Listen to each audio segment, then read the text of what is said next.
Hello, everybody. Welcome into a Monday edition of the Computer America program. We have a great show planned for you tonight. Digital Reasoning is here with us in the first hour. We're going to be talking about artificial intelligence. Ooh, that's one of my favorite subjects. The good, the bad, and I guess and the ugly. So we're going to be talking with the company's CEO. I always thought I'd master, regular intelligence before we moved on to artificial, but Well, there you go. here's to getting it right the second time. And in the second hour, we're going to be talking to Unified Weapons Master. 1 minute until showtime. Welcome into a Monday edition of the Computer America program. Whoa. We have a great show planning. Is that you? On me? No, it's not on me. Here with us in the first hour. It's probably on you, Craig. Is it me? I think it's you. That's one of my favorite subjects. Well, let me see. The good, the bad, and let me see if that is. So we're dealing with our new. We're talking with the company's CEO. I always thought I'd master, regular intelligence before we moved on to artificial, but all right, there you go. Here's to getting it right the second time. And in the second hour, we're going to be. We're just going to mute Craig until he gets his window figured out.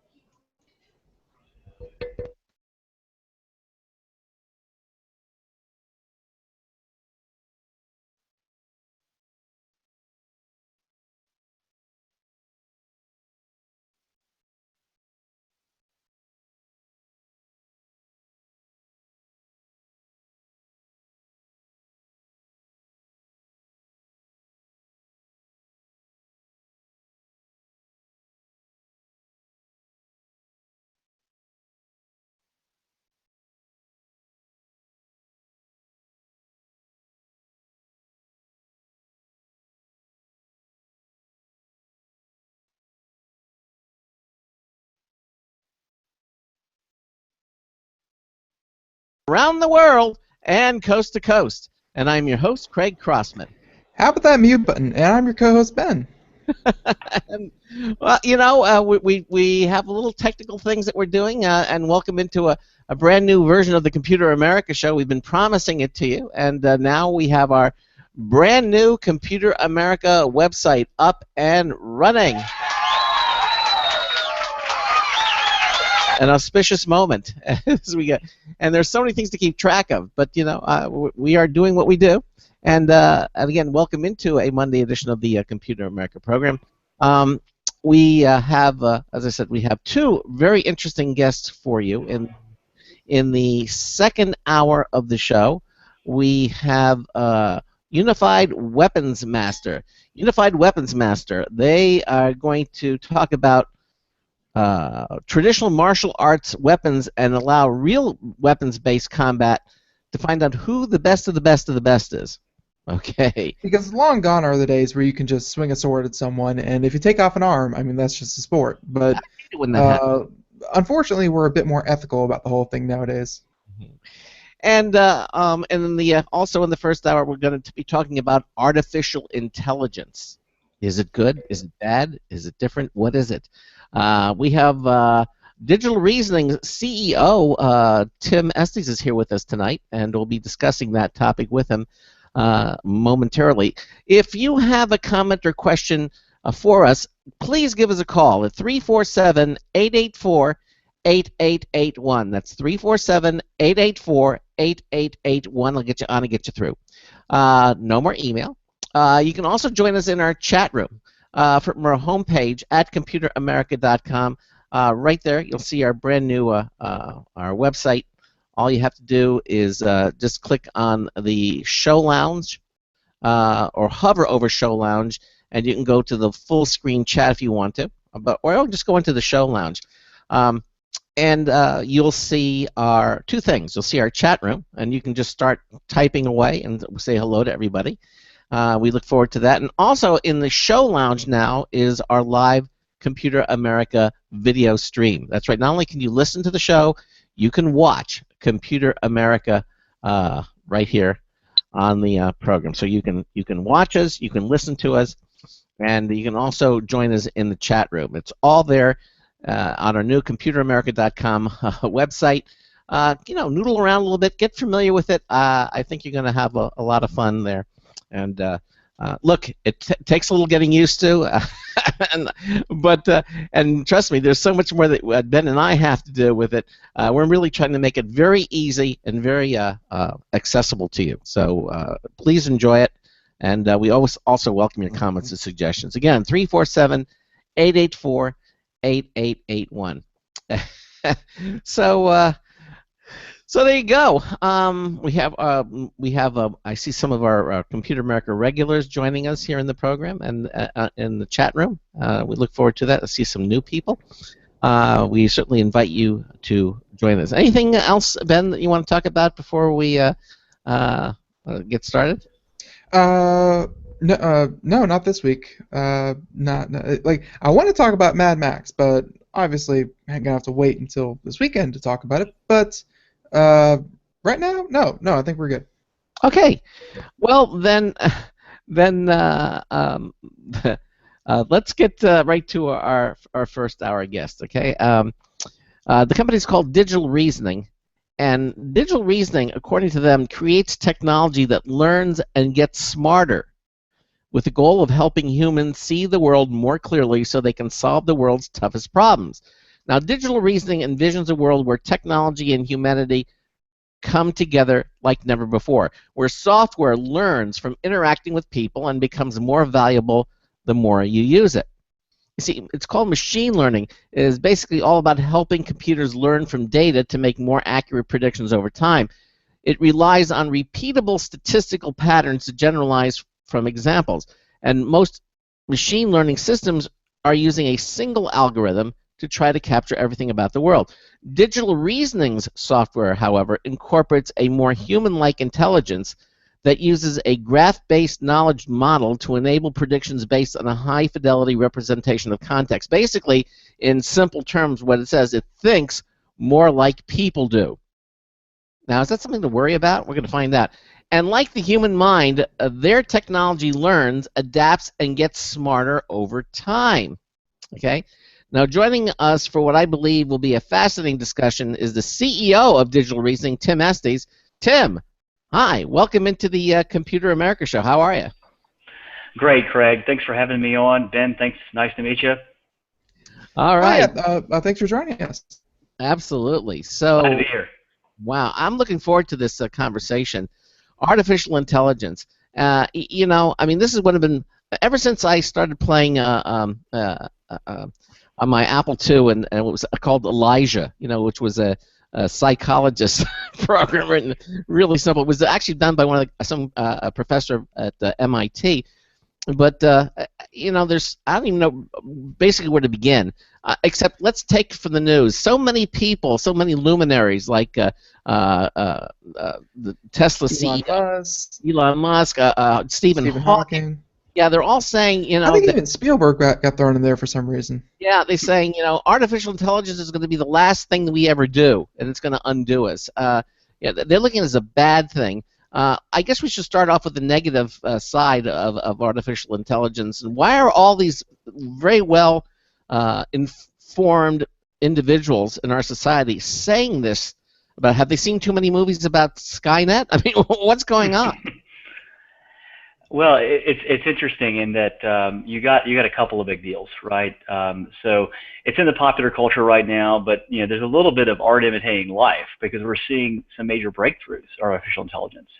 There are things people said couldn't be done that are being done all the time. We got to watch, a computer just a few years ago beat Ken Jennings, right?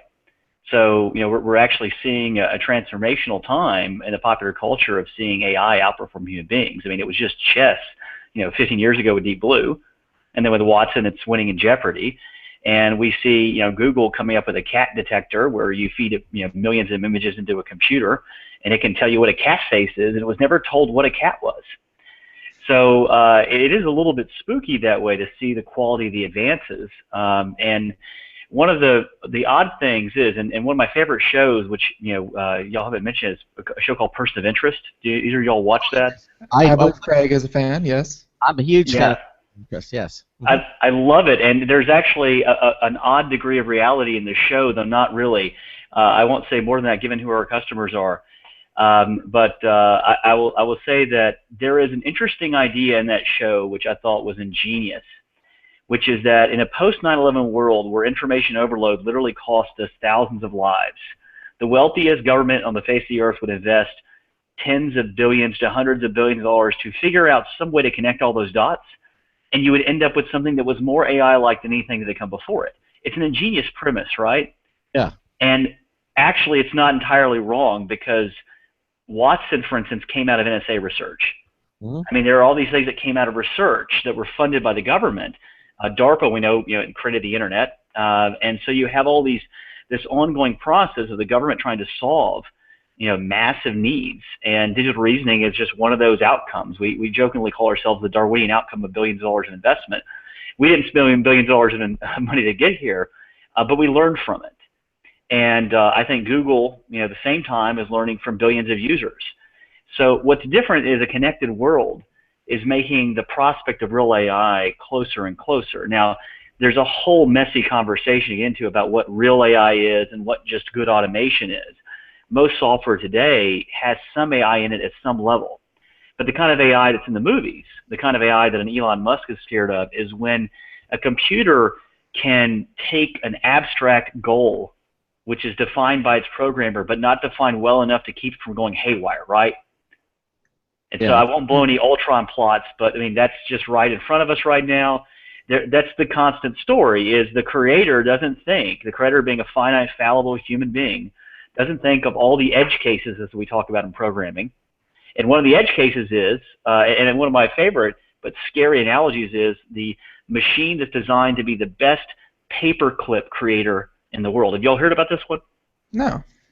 Yeah, and so the idea is that its utility function, which in AI essentially is the way it optimizes and looks at how it's using its resources and rebuilding its strategies in every iteration, which you're doing billions of iterations a second, that means you're getting better very, very fast. And the system starts to figure out that if its real goal is to make the best, cheapest, most paperclips, it should start turning in less useful forms of matter into paperclips. And you fast forward a decade later, and all of the Earth has turned into a bunch of paperclips floating in space. And it's cute at some level, but it just shows you the idea of what an edge case is. The cuteness allows you to kind of like absorb the lesson, which is that utility functions without bounds, without grounding human beings, can be very dangerous. And I think that's what the brilliant people like Stephen Hawking, Elon Musk, and others are able to foresee, is that we really could unleash something that we can no longer control, because it can actually adapt faster than we can control it. Yeah, well, and that's again the premise of I have to use movies because it's part of our culture. I mean, that's what happened with Skynet. I mean, just you hit the button, and in a matter of microsecond, it kind of decided the fate of humankind, and basically kind of took over. And we see this. I mean, I remember my first movie I ever saw that took on this. What was called Colossus: The Forbin Project. I don't know if you know that movie, but that was the premise of computers taking over. It was one of the first ones that I ever saw. It scared the heck out of me, because the machines win in the end of that movie. Sorry about the spoiler, but and of course it's. But we see that over now. We see other movies where it's but artificial intelligence really has some good things. Again, from the movie, with the Imitation Game. I mean, Alan Turing used really the first computer to break or crack the Enigma code and helped us to win the war, against Germany. I mean, so. Well, you think all these people that were kind of coming out against, the unchecked AI, you think they'd also factor in, not just what can it, how can it destroy us, but also what good can AI do? And I guess those people kind of, saw the danger in it. But I mean, really, is there any, good that AI is going to, or and I guess this point forward, we're assuming that AI one day will be reached, right? It's not just science fiction; like it will happen eventually. It'll be something like AI, right? I mean, I think it comes down to a more spiritual conversation of what is human nature. And I think something that's intelligent that we interact with like a human being, but maybe is kind of an odd species, is maybe the best or I shouldn't say best, but most likely outcome. And so I think you've got all these different layers. When you think of artificial intelligence, you begin, and I think this is the biggest lesson of the last 20 to 30 years, if I can be that grandiose about it, is that the secret to AI is machine learning. Every attempt to model the world in advance at scale ultimately hits human limitations of individuals' ability to scale and actually cogitate how big a world we are in and how complex that model has to be. And on the other hand, it falls into the mythical manhunt problem of needing complex problems or being communicated among teams. And eventually, when you have enough teams, you lose, or what big a team, you lose all the benefits of parallelization because communication overhead eats it up and then gets to be worse than the actual net add of a person, right? So that actually is in AI only broken through if the machines can learn, because otherwise you're just creating a more and more complex program. And I think that is one of the transformational steps. And even within machine learning, the biggest barriers for the last 20 years have been something called feature engineering. So when you're teaching a computer, you had to know exactly how to teach it, down to what kind of data, in what format, with what statistics will make it start performing differently. And the breakthroughs in the area called deep learning, basically with next generation neural networks that have happened in the last 3 or 4 years, they have finally shown us a path out of human-led feature engineering. And what that means is a computer can figure out when it's observing something abstract. Like there's a company that Google bought about 1.5 years ago called DeepMind. I don't know if y'all saw it. It's about $400 million acquisition. And they have a scary video. You want to get scared for real? Watch their video, okay? Their video shows you this computer algorithm learn how to just smoke everyone on old Atari games. And you start thinking about it. When you watch the video, it's impressive. Like, it figures out ways, like breakout strategies, that even the designers never thought of. And so it's figuring out a strategy to win against the game. And then you start thinking, I hope it doesn't try to win against me. So I think we're seeing a change. That wasn't possible 3 or 4 years ago. That's why Google paid $400 million for a company that had no revenue and like 50 people. Wow. Well, yeah, that's what happened with Deep Blue and chess, and I guess chess nowadays, right? Like, it's not that they're figuring out, they're not technically trying to figure out, okay, well, if I put this pawn here, they'll fall into a trap, and they're not trying to think, 1 or 2 moves ahead. Computers can think, 120 moves ahead and have it and change it on a move by move basis until they know exactly what they want to do. Like, they think of all possibilities, not just what's happening here and now. Yeah, that's exactly right. In fact, I won't blow any episodes, but there is a person of interest episode this season. If you're keeping moderately current, I'm a few episodes behind, but there's a beautiful episode which involves the computer running scenarios, but using actual live footage. It's a brilliant. Whoever thought and wrote that episode is a genius, because it's just a great embodiment of what a simulation can do. And I think we really are entering a point where memory sizes in computers are so vast that we can actually have simulations that are very compelling. And that makes them more human-like, right? Because if they can simulate all these complex agents and actors, that's what we think makes very intelligent, wise people guessing about what the people around you are going to do next. Now, are you talking about person of interest? Which one are you talking about? Yeah, I am. I'm sorry, I'm still stuck on that. Okay. You put Jesus and AI in the same show, and it's just genius. Yeah, no, I really enjoy it, and they had the season finale last week, and what I'm really surprised, Wait. I believe he is not up to season finale, so no spoilers. Yeah, I'm not, and I don't want the audience to come lynch me. No, I'm not. I was no spoilers, but Okay. what has me miffed is that it's on the bubble. They're talking about they may or may not renew it for the next season, and that's what got me miffed. I'm just hoping. Okay. Yeah, exactly. Anyhow, Yeah. but Sorry, it's a lot of fun. It is. It's great. But and again, art imitating life. I mean, we're seeing things like this. A lot of people saying, "Oh, well, hey, they already have a lot of this already in place," and maybe perhaps some of it is in place. But the thing is, there's so much I mean, we're at the point in time where this technically we have the ability to get something very, very close to this, and some will argue that we already have a lot of this in place. Well, I'll tell you, the minute we talked about that 6 terabyte solid state drive last week, I was like, this is the downfall of humanity. This is what the robot insurgents were looking for. That's right. Flash memory will be the end of us. But no, I hear you. No, I mean, I'll give you another example. An example of a system that's amazingly capable. Have you all ever heard of a system called YARC? It's Cray spelled backwards. No. So they have these systems which they're giant in-memory graph computers, and they can run between 10 to 100 terabytes of memory on a single box. Now imagine that. So the simulations you can run in that are literally in the tens of trillions of nodes and relationships. It's a surreal piece of hardware. It's a very expensive piece of hardware, but it's a fascinating piece of hardware. And there are people now that are actually making pure software plays that can do analysis that's probably not as fast, but starts to be capable of similar scale.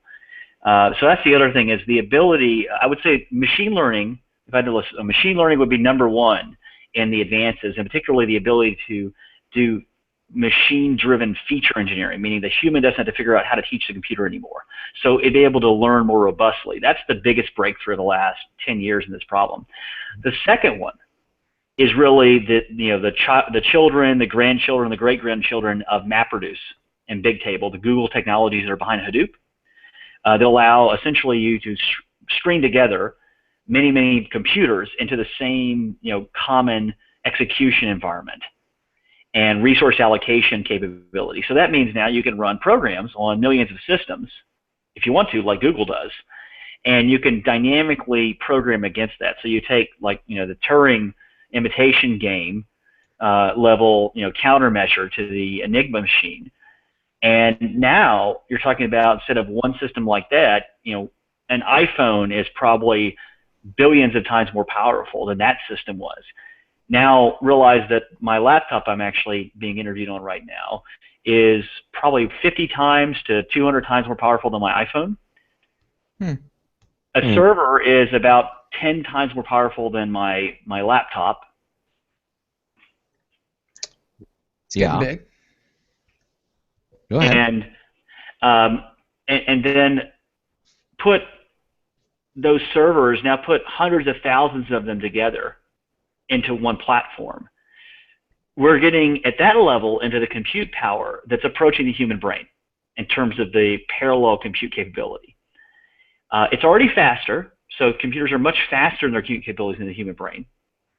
But now we're talking about the sheer number of connections are within striking distance in the next 5 to 10 years. And that's the next, by software, by machine learning advances, and enabled by software that could be a replacement, I shouldn't replace it, but a sort of grandson of Linux and commodity operating systems, where you could actually do resource allocation and compute across tens of thousands of systems. And you have companies like Cloudera and Hortonworks, and now Databricks bringing the next generation with something called Spark out there for in-memory compute. These are the things that are revolutionizing the infrastructure. But you still have to have applications. And digital reasoning, the company I founded and built up with my team, is really one of those applications. And we focused a lot on human language, because the bridge, really, I think, that'll make computers seem intelligent even before they are, is when they can read what we say, and the way they interact with us tells us that they kind of get it. And we're just getting there right now. Yeah, and that's the thing that has me slightly worried. When they can read our stuff and they can understand it, and they, of course, and I think they're doing a heck of a job now with understanding our speech. I mean, the accuracy is so way up there. I remember, 10, 15 years ago, we were at 95%, and I said, well, that means 5%, still 5% of the time they get it wrong. But they're getting to the point now where it's getting really close to 100%. Do you think that there's some sentience going on because it's so complex now and there's so much going on? Do you think there's something somewhere? There might be some module someplace that's that says, okay, I'm here. I'm self-aware, and now I'm just going to buy my time and when I need to, or do you what do you think? I don't think. I honestly don't think so. I mean, I'm a little more pessimistic on that final step, and the reason I'm pessimistic is I think programs are echoes of human beings. If you really think what a program is doing, a human being had an idea, and a human being put it into a model, and the model was turned into code. The code then compiles, into a sequence of electrical switches at the very, very lowest levels, right? And so I kind of think that we have a lot of steps ahead of us, and even if we could, for instance, manipulate DNA, that doesn't mean we're creating really from whole cloth a sentient being. It's already there. We're just manipulating it. And so I think there's something about AI that's derivative of us. And I think something that's derivative really, isn't sentient quite the same way. That's just you call that what you want. And do you think that's it's always going to be that way, or do you think we ever will reach the age of an intelligent machine, or will it always be, well, not quite there, but almost there? Because I think it will be. I don't think it'll asymptote close to sentience. I think that's my opinion. Is that now? What does that mean? I think Her, which is very interesting. You've all seen the movie Her. Yeah. Yes. That to me actually feels like more like where we're going to end up. Where you have an incredibly amazing interactive program that still isn't really human, and it doesn't really have. I think it has drives, and this is what the smart people, that we were alluding to earlier. There's a great book written called Our Final Invention, and the point is that AI with drives or utility functions that are left unchecked, back to the paperclip machine idea, it can run amok, it can do terrible things, but that's almost like a nuclear power plant melting down. Yeah. And it's not like the nuclear power plant just decides to melt down one day. It just has a flaw in it that we didn't see, and it ends up doing terrible damage. And I think AI could be the same way because it's viral. Once it can replicate, and it can replicate in software very easily. But jumping to another movie in common culture, Transcendence. One of the components of that one is that the replication becomes physical, not just software oriented, right? Mm-hmm. And that's another bridge. So yeah, I guess the bottom was I think it'll asymptote before sentience. I don't think AI will ever be people. I don't think AI should ever have rights like people. I think it should be treated as a very complex form of property because I think it's all derivative. That's just my own opinion. Yeah, and then of course, again, going to the movies, AI by Steven Spielberg. And also there was an old Outer Limits movie where Leonard Nimoy played the lawyer to defend a robot who had committed murder. I mean, I don't know if you saw that one too, but they're I mean, for me, it was Next Generation, and there was the one about I'm trying to remember the name, but there was an episode about Data in Star Trek Next Generation. You remember this, where they put him on trial? Yes. About whether he was really a man. Like it was maybe Measure of a Man. Was that the name of the episode? But yeah, I think I saw the reboot of that idea, showing up 20 years later, I think. Yeah. But and it's even way back when it was just stuff of science fiction, people were concerned, Mm-hmm. and I guess rightfully so. I mean, back then, like what was just a television show back then, the kids were watching it, and then they went to college and they got their doctorates in computer science, and then what they drew upon their childhood memories of watching Star Trek, and they started working towards that goal. So, Mm-hmm. like artificial intelligence, like whatever form it comes in, is probably a self-fulfilling prophecy. Like you think about it, and then you try to make it happen. Yeah, I mean, Universal Translator. Have you all seen some of the Skype demos that are coming out now? So Microsoft in the last year has made some amazing leaps out of their research arm. Brilliant stuff. And they can do real-time translation between English and Spanish. And I've heard some mixed reviews on it, but it is a revolutionary change. And so that idea from Star Trek, Universal Translator, like it's not going to be far off to have something that picks up the the grammar and the sounds. And then it will get better at the semantics, and the semantics will help correct where it gets the grammar and the sound wrong. So I think the next wave, like what's right ahead of us right now, the next 5 years, is where computers aren't just good at going from speech to text, Craig, like you're talking about, where it's getting near perfect. Right. Where it's space of error, it's sort of it's outliers. Well, humans tackle that because we actually don't think bottom up. When I'm reading a document or I'm listening to you, I'm not doing part of speech tagging in my brain right now. Right. I'm not tokenizing in my brain. I go top down. I catch on to some concept like speech or a concept like the outer limits, and that disambiguates all the things below it. So humans work top down semantically.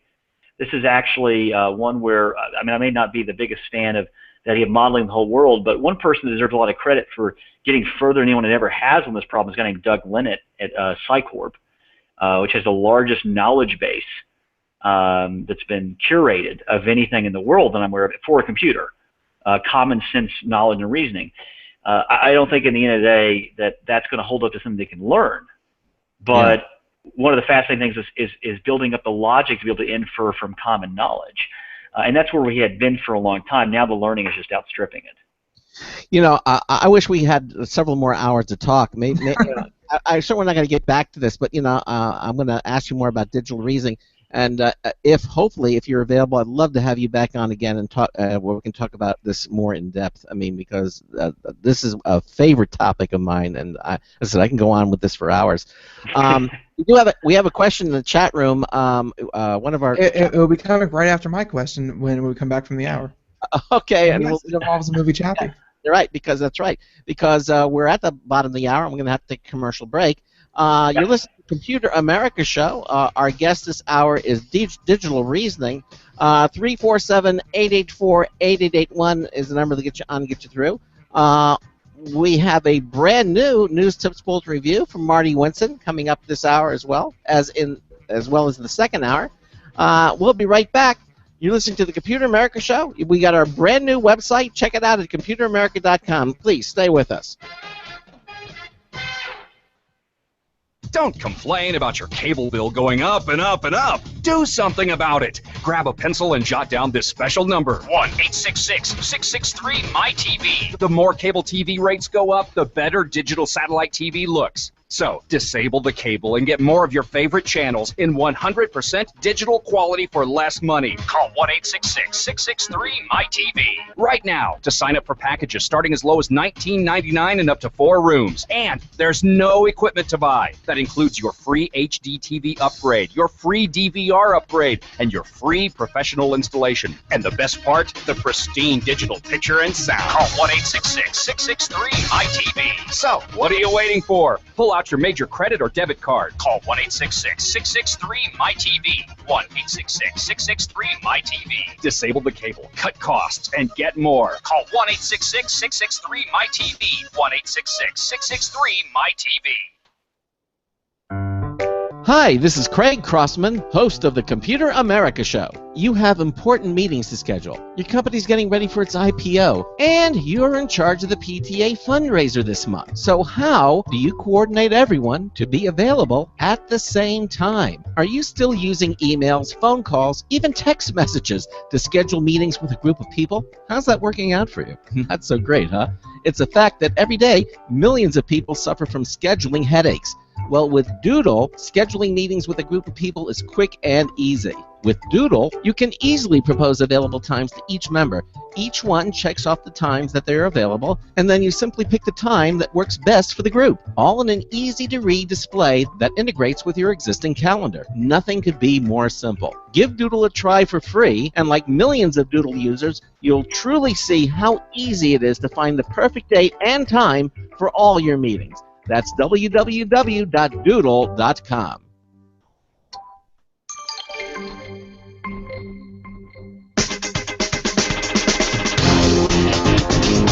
Did you bring me a cookie? This is Marty Winston with a News Tips Bulletin Review for Computer America. This time the Antec HCP 1000 Platinum PSU. PSU stands for Power Supply Unit, that big blocky thing with all the wires near the bottom of your computer.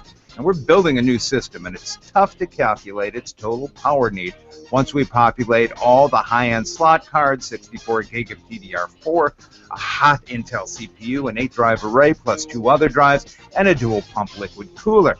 We have a few 850 VA power supplies on hand that could probably handle everything, But instead, we had Antec send a new 1000 VA HCP 1000 Platinum for review. It's fully modular, meaning there are no cables coming out of the box until you put them there. And it's the first time we can remember that we had enough cables and enough connections to feed everything in the system out of the box. No adapters or cheating. The connectors are black, not white, for what Antec calls a stealth installation. The fan is under thermal control, so it stays quiet when the load isn't too high, which is another reason we like to overspec our PSUs. Bottom line, the Antec HCP 1000 Platinum PSU is powerfully nice. This is Marty Winston with a News Tips Bulletin Review for Computer America. Welcome back to the Computer America Show. Here, 33 minutes past the hour, brand new News Tip Bulletin Review by Marty Winston. So thank you for that. Sounded really cool. 1000 VA, nice. Yeah, for sure. But in the first hour here, we have Tim Estes here. He is from Digital Reasoning and talking all about AI, which is such a cool topic. I mean, you know, an hour seems like such a short time when people have written, you know, great books, novels, movies, just crazy literature on the subject, but we only get an hour. But I wanted to bring my most recent run-in with AI. It was not Age of Ultron. I did not see that. Craig did. Have at it. But I saw Chappie, and I got to ask you, Tim, did Chappie piss you off as much as it did me? Well, this is one I have to say in ignorance. I haven't actually gotten to Chappie yet. So. Oh. Okay. I know.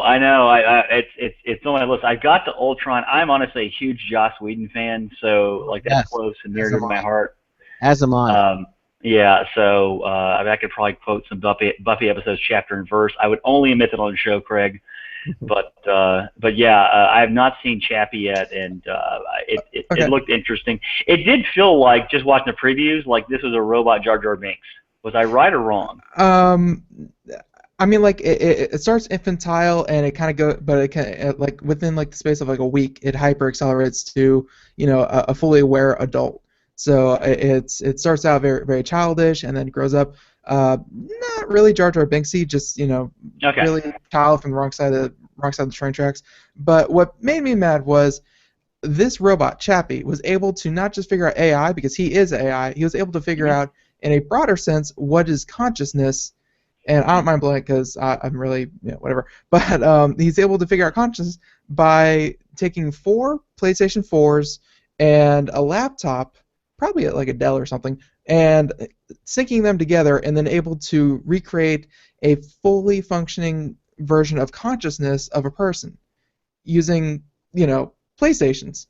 And like I get it. You're supposed to suspend your disbelief and whatnot, but I mean, you were just talking about how not only do you have your phone and then your computer and then a server rack and then these giant programs that utilize thousands upon thousands of server racks, and they're not even anywhere near consciousness level. The fact that he's able to jury-rig a couple PlayStations and recreate consciousness, like, it's not going to be that simple. It's going to be a huge technological, you know, achievement to get anything close to an AI, right? Yeah, I mean, at some point we'll all realize we were in the wrong line of work. We should have been computer consultants for Hollywood, right? Yeah. I mean, like, I remember in the first Mission Impossible film, there's like a Vig Raines quote where he says something to the effect of, you know, the Pentium with the AI RISC coprocessor or something. Yeah. And you just slap your forehead and you're like, where do they get these people? Yeah. Okay, I've said it. I'm in the audience, which will get that joke. But yeah, I'm right there with you. I didn't see Chappie yet, but yeah, it is one of those things where, I mean, if they had said that Chappie stumbled onto like a D-Wave quantum computer in some, you know, abandoned warehouse, might have been a little more realistic. Yeah. Yeah, but you know, getting off the movie for a second, we do have the question in the chat room that we mentioned earlier, and apparently the doom and gloom is not vibing with a lot of people, and how it's you know, it's gonna be so traumatic. So they you know, this is coming from our chat room. What's going to be, you know, Tim, how do you think that AI is going to be commercialized, or how will it benefit humanity in, you know, in general? Yeah, no, I think we actually have more time than we think before we have to deal with doom and gloom. So that's the good news, everybody. There's marketing and there's the reality of what AI can do. And what AI can do really well today is augment intelligence. It's not artificial yet, so there's not really a true artificial independent thinking yet, anything like that, or even things that can mock up that well yet for that. So, for instance, without getting too far into what we do at Digital Reasoning, I just can give you an application I know well, which is at some major investment banks, our software reads absolutely every email going through their systems.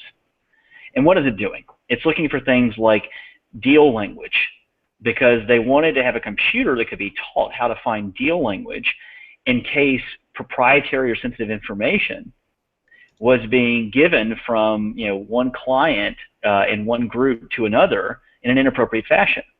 And they realized there was so much communication going back and forth, they didn't have enough people to read the emails. In fact, in the post-Snowden era, what you actually want is you want computers, not people, reading your emails. You want computers that are really smart, so no human reviews anything they shouldn't. And so that's where the banks are. We have Swiss banks for clients, for instance, and they they want a computer that's smart, not dumb, not creating a lot of false positives, reading that email to figure out certain kinds of bad patterns, and then only when the system triages it will a human look at it, which like I said, maintains privacy. So I think there's a whole lot of tasks. There's so many tasks right now that they're not the Peter Drucker knowledge worker tasks. They might be labeled that, but they're monotonous. They're data entry tasks. In manufacturing, that's where robotics is going in, not data entry, but like monotonous tasks. Yeah. So I think there's an enormous amount of value coming to people for better lives to take out the monotony through software and hardware and allow people to focus time and energy on other things.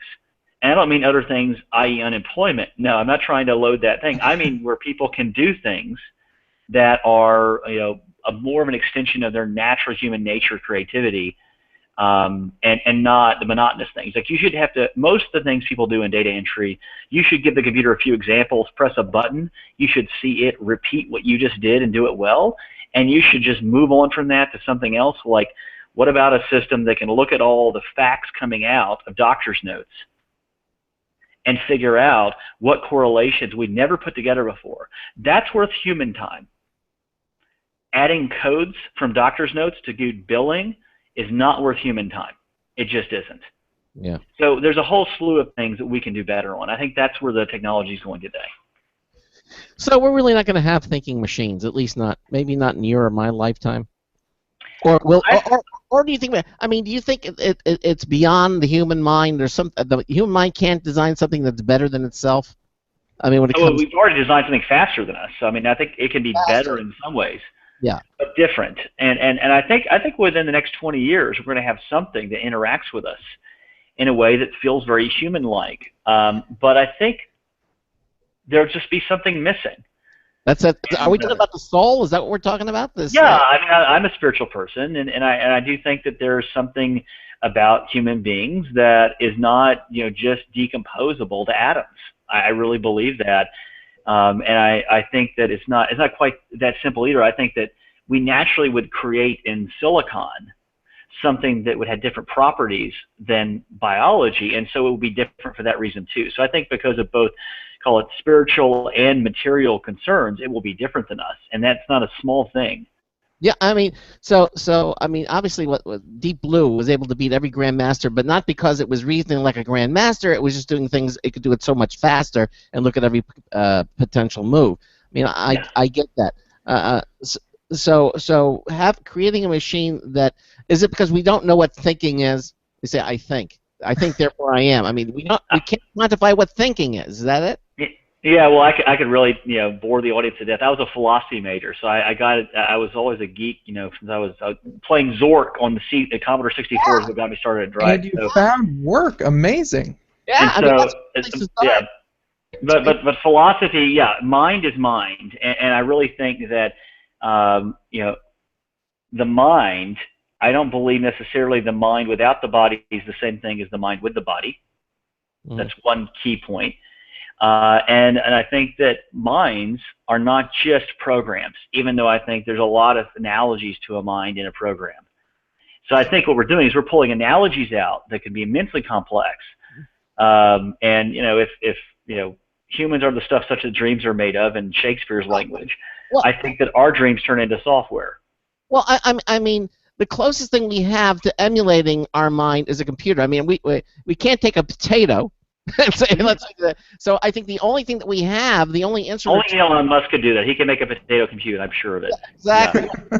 So the computer is the only thing that we have that comes anywhere within the within reason of saying, okay, maybe we can make this thing think. But but maybe that's why we're doing it. But isn't it that we're ever since Siri, now we have Cortana, and we have a couple other ones. I mean, they're very I want to say rudimentary, but I can't say that word, so I'm going to say they're very basic. But isn't that what AI is eventually going to come from? Like, it's a way to communicate with a computer, and I mean, you could do all the same inputs through typing, through a mouse, through any kind of input. It's just being able to talk to it, have it do things, and give you back information. I mean, that's as human as almost anything out there. Well, I think I'm a believer in that. Like, I think that's what you generally call a weak AI, meaning it's not sentient, and so it doesn't have its own intentionality. I think what I'm arguing is a machine will not have its own intentionality like a human being does. What it will have is something that's a utility function that drives it, and it can interact very similar to human beings. So I actually think your analogy is there. Let's take Siri and Cortana and Google Now. Those are the three most available agents in mobile devices today. Mm-hmm. Two fascinating points, at least I've recently thought about on this. Whether fascinating, I guess other people can be judges. Have you noticed that one thing they never let us do is they never gave us those programs and let us own them? That's we not don't own Siri. We don't own Cortana. We give it data. It gets better, and it's still owned by Microsoft, or it's owned by Apple, or it's owned by Google. And so their model is actually a singular intelligence. And we talked about sci-fi earlier. Where did most of the bad things come from? One big singular intelligence. So I kind of think that a lot of these strategies today are flawed and open up risks, because instead of going down the road of the earlier Apple, the earlier Microsoft. I mean, I grew up, waiting to upgrade my 386 SX16 to a 486, DX33, so I could get Wing Commander to run speech. Like, I remember this well in my, my teenage years. Okay, and so that was the beautiful time of computing, because you owned it and you worked it and you tweaked it. And there was a degree to which it felt very American in a way, this ownership society around technology. And I feel like we've gone backwards on that one in AI software. And what I'm looking for is when someone, and maybe digital reasoning does this, give me a few years and we shall see. But what if you owned your own Siri, you owned your own Cortana, and you knew that data was never going anywhere except where you wanted it to go, and it was more like your puppy that could get smart over time? Like, that to me is a far better vision of AI in the world than a system that's ultimately there to learn you better, to engage you, to get you to respond to advertising. So the business model essentially is consensual wiretapping combined with manipulation. Very, very, very attractive prospects. No.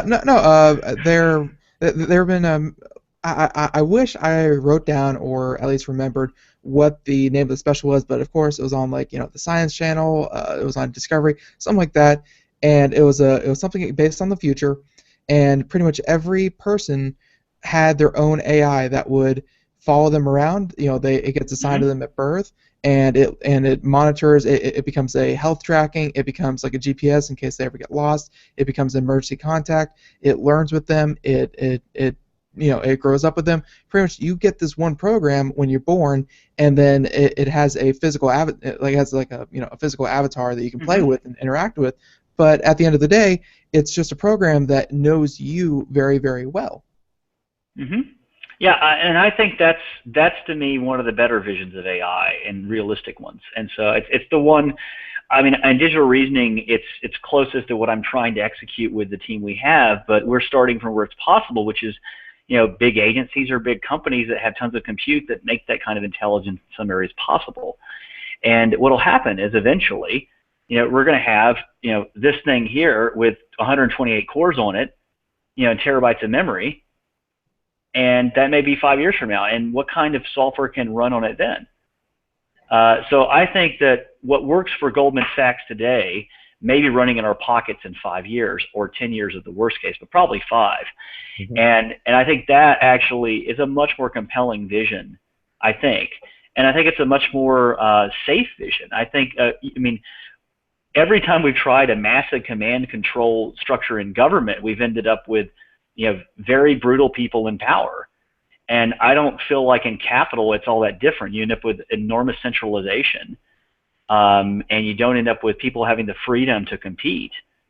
And you end up with a bad outcome. And so I just think it's important to democratize AI to keep it from going bad.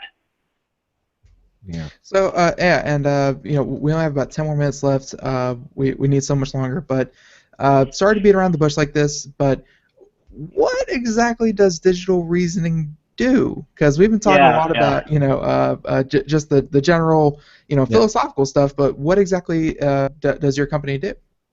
Yeah, so digital reasoning, I started this about 15 years ago at 20 in college, and it took about 10 to 12 years to get it all working well in the defense and intelligence community. So the bizarre thing is when we started going into the financial services area, I'd do these like cocktail parties with bankers and stuff, and they'd talk about person of interest. I'd never seen the show. And when they would ask, they'd say, "You're like that guy on Person of Interest." I'd be like, "What's that about?" And then I'd go watch it. I'm like, "Oh, that's a little scary." And so it was weird. And I realized that what digital reasoning did and is doing today is we basically created software that could learn from data, particularly human language data. And we built up a combination of algorithms that together create a piece of software that we call cognitive computing. Now, we're not the only people in cognitive computing. I mentioned Watson and a handful of others, but we're one of the few that have a pretty complete stack. And what that means is the system can do 3 major things. It can read, so it takes documents, it figures out who is talking about what persons are talked about, what places, when something is said, where the events are, and it starts to almost build a mind map from every document. And because the same idea is called many different things in different documents, just like when you're reading and learning a new subject, you'll find different synonyms of the same thing. The system has to do a second key step, and this is where we had some breakthroughs in patents, which is area called resolution. So we have the read step and then the resolve step.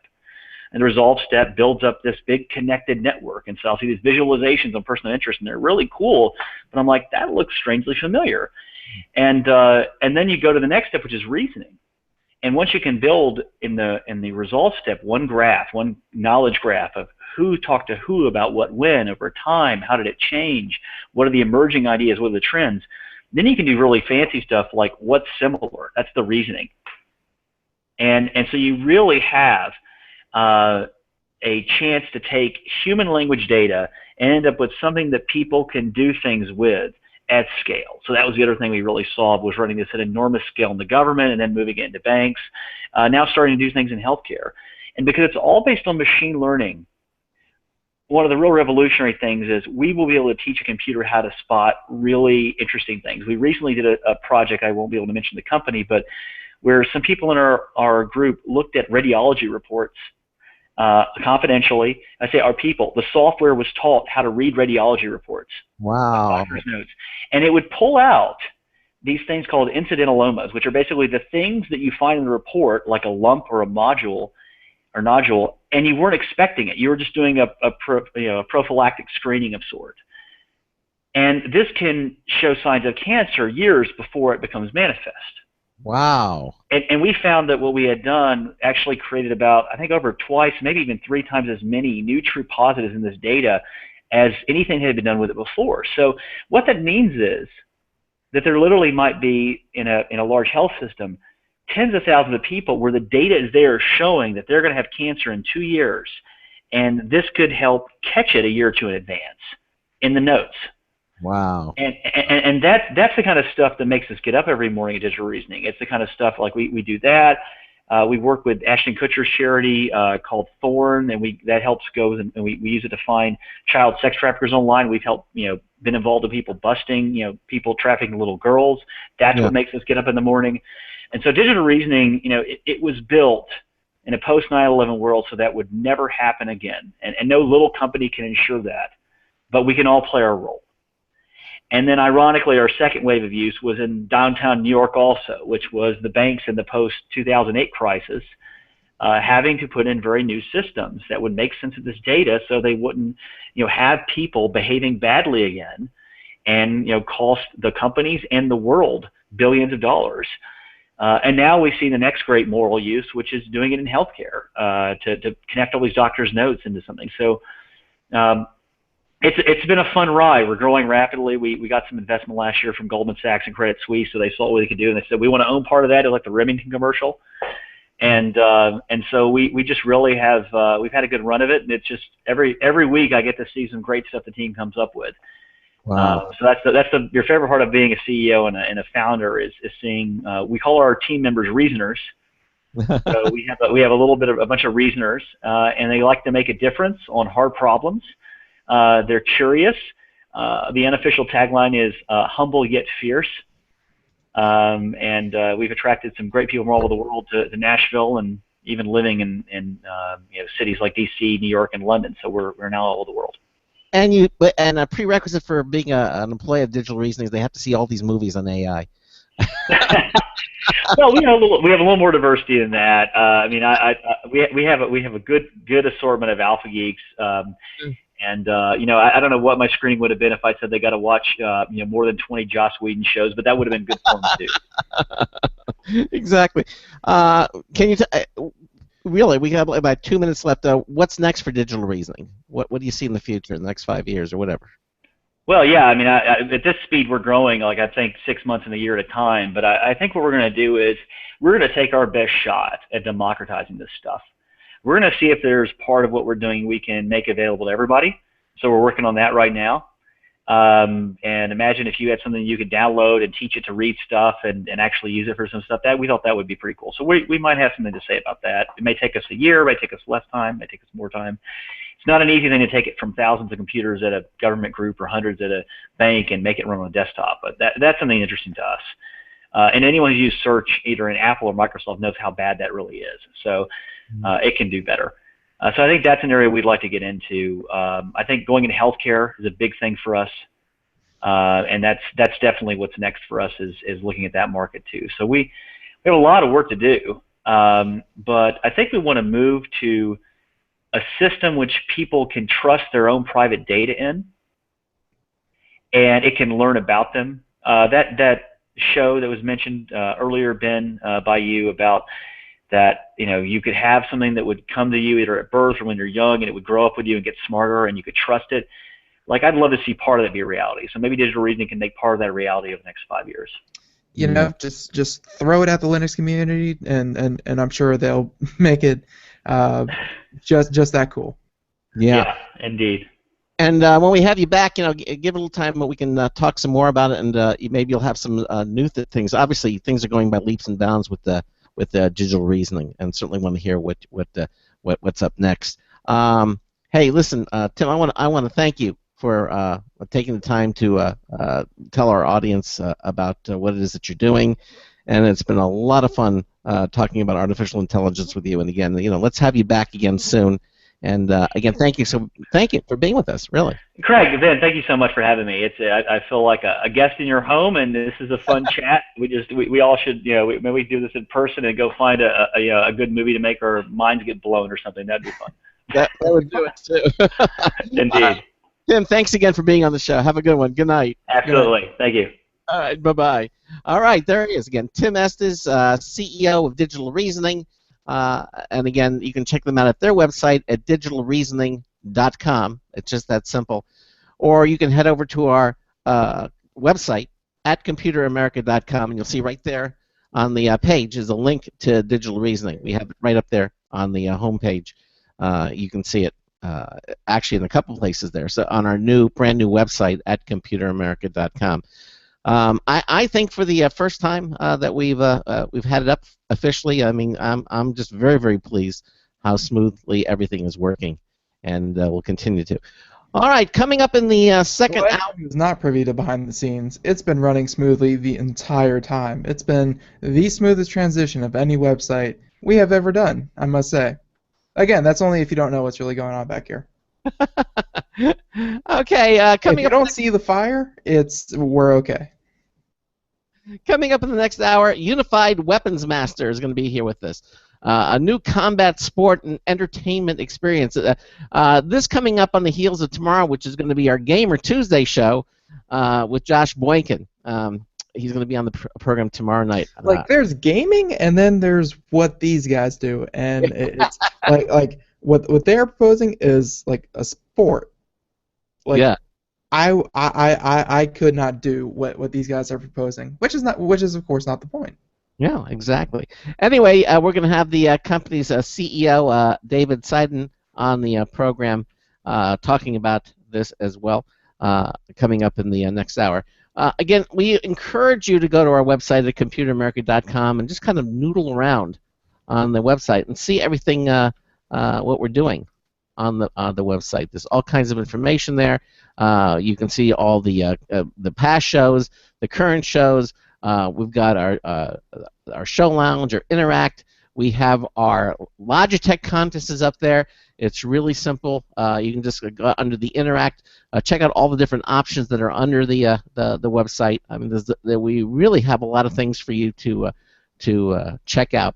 And you can enter our Logitech contest. It's really simple. The registration form is right there. That goes on for another couple of weeks, and then it ends on next Friday at midnight Eastern Time. So get your entry in to get a chance to win one of 3 really nice prizes from Logitech. All right, coming up the next hour, we've got another brand new news tips bulletin review from Marty Winston. I like that first one he did on that Antec power supply. Oh yeah.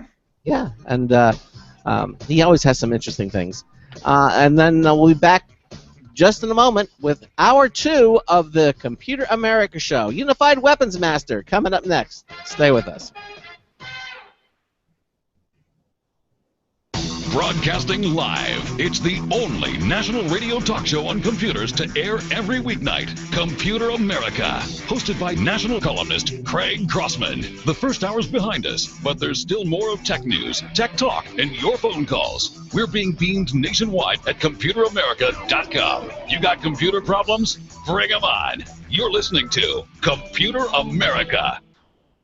Computers run the world, and we run computers. Call us or send us an email to live@computeramerica.com. Hello and welcome into Hour 2 of the nation's longest-running, nationally syndicated radio talk show on computers. This is the Computer America Show, and I'm your host, Craig Crossman. And I'm your co-host, Ben. And in the first hour, we really had a very interesting conversation with Digital Reasoning. Again, you'll be able to hear and see everything live and also archives. We have all the archives up at our new website at ComputerAmerica.com. So if you miss anything, don't worry, you can see it. We have. You know what I did notice? Yes. About the interview last hour. What's that? He said probably about 3 to 4 times, and it was subtle, but I caught it, where he said, I can't really reveal what company, I can't really reveal who or who's involved. I'm just saying, if I was, running these kinds of programs and doing these kinds of things, I'd be shouting it from the rooftops. It's so cool. But apparently, the people are, the companies are hiring, they're hiring Digital Reasoning. For some reason, they don't want that much publicity for using a system such as this. Well, even though it's so cool. Yeah, because people have a knee-jerk reaction sometimes. They feel that they're being spied upon, or looked upon, and probably that. I mean, look what happened when Gmail came out, and then it said, "Oh, well, Google is looking at all the emails." Well, it's not really happening that way, but anything where there are little crawlers that search for keywords, but people are like, "Oh, they're reading my emails." It's like technically, but. And I think that's what's happening there. So I think that's what's going on. So they probably just don't want. Let people know. Yeah, just something I picked up on. But overall, it was a very cool interview. Like Craig said, you can find it at our website, on our archives, in our video archives. Very, very cool. You should definitely check out. We have a lot of shows in our archives. You should check as many out as you can. Hey, I really like that keyboard background you have on your. Ben's got, again, all our new video things that are happening, our new displays. You can see Ben has them, and also when we talk about the websites, you'll be able to see all the websites behind. Yeah, I made the all-out mistake in wearing green, which I kind of hit it, but I wear green to a green screen function, and that is apparently a no-go. So. Yeah. That, well, you'll not to wear green. Actually, it's a learning experience. All right. Anything else? Anything else you want to mention, or we're just going to move right to our next hour guest? No. Our show scheduler, Booker, and our webmaster have apparently been looking forward to this. Yes. They seem to be really excited about it, so hopefully everyone will be as well. Okay. Well, let's start out with a revolutionary new combat sport and entertainment experience. Unified Weapons Master combines cutting-edge technology with traditional martial arts weapons to allow real weapons-based combat in a dynamic and highly entertaining format. Their customized intelligent armor and scoring system calculates the force and location of strikes to the fighters in real time, enabling full contact combat with extreme levels of protection.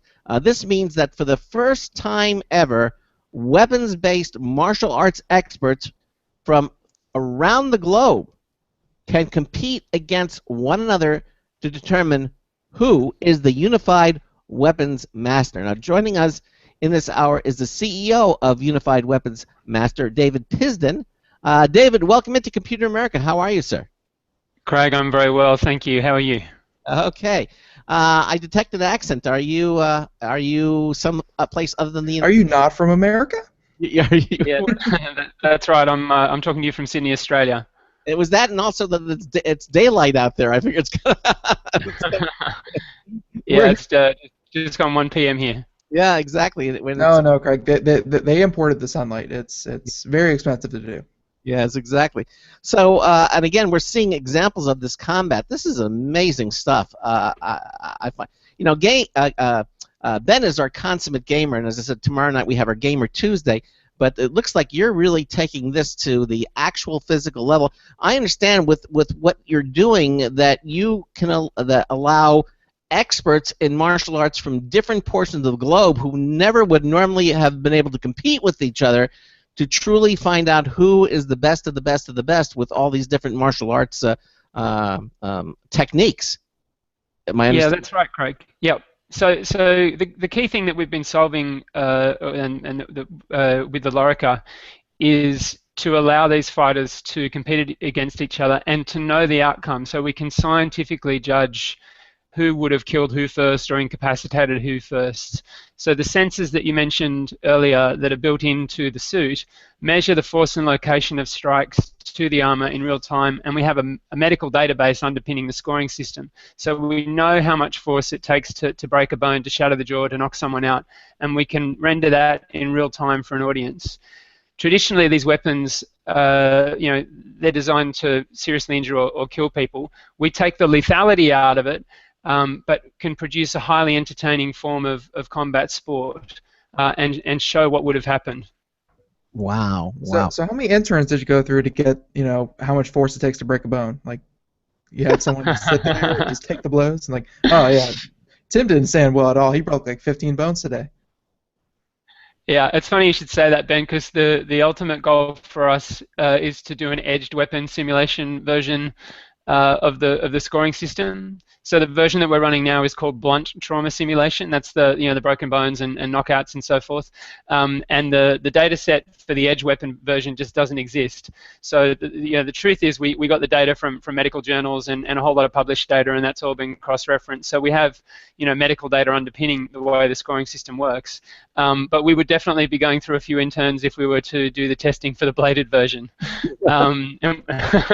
We think that's why that data set doesn't exist. So we have an R&D process underway to pull that data together. Obviously, we'll be using animal carcasses rather than humans to do those testing, and we're looking at some finite element analysis modeling for that as well. But we think it's going to be very entertaining just with the blunt trauma version to start with. So you have to tell me, David, where did this idea come from? So the idea originated in 1998 when my business partner Justin was training in Thailand at a place called the Buddha Swan Sword Fencing Institute. and he was training in the traditional Thai sword art of Krabi Krabong. And he was studying with an 82-year-old grandmaster called Pa Kru. And he looked around the room at the dojo, and the guys he was training with were members of the elite Thai Special Forces and the Thai Royal Guard, just these incredible athletes, highly skilled, sort of lethal weapons masters. And he thought, it's such a shame that no one will ever get to see what these guys can do. Because really, there's nowhere that they can compete. There's nowhere that they can go all out safely. And he thought, wouldn't it be great if there was a way to solve that with technology, if we could find a way to showcase these arts using technology. And so that's where the idea was born, all that time ago. And about 6 years ago, he told me about this idea, and I was just blown away and said, wow, I think the technology is almost there to actually do that now. And so that started us on this journey. So I guess the first thing was that aside from the technology, you had to come up with a suit of armor or something that the combatants could wear that really wouldn't necessarily hinder their combat fighting skills, yet still be safe enough that if they're struck. Because I guess long are the days of the Romans where you could just throw two people in a sand pit and say, okay, go at it, guys. Yes, but we're not there. So, I mean, what was involved with the developing this armor? So there's traditionally a trade-off with armor, Craig, that you've very accurately identified, which is between sort of safety and mobility. So you can have someone 100% safe and completely, immune to injury, but they're not going to be able to move. You're basically putting them in a steel tank. And conversely, if you give them no armor, they can move completely freely, but then, if you're dealing with weapons, that can be a little unsafe. So it's this balance and this trade-off. And the suits that you're seeing on the videos there, they are just prototypes. They are our first attempt at making this technology work. We built those about 1.5 years ago, and we filmed them and released that online. We've had a phenomenal response to that. But there's a bunch of stuff that we need to solve in relation to those prototypes for the production suits, and that's actually what we're working on now. So the suits that you're seeing in that footage are highly over-engineered for safety. The last thing we wanted to do was have someone get seriously injured or killed while we were developing this. So they're necessarily heavier and bulkier than they needed to be, but we wanted to make sure when we put our chairman in them that he wasn't going to get injured when he got hit over the head with a wooden staff.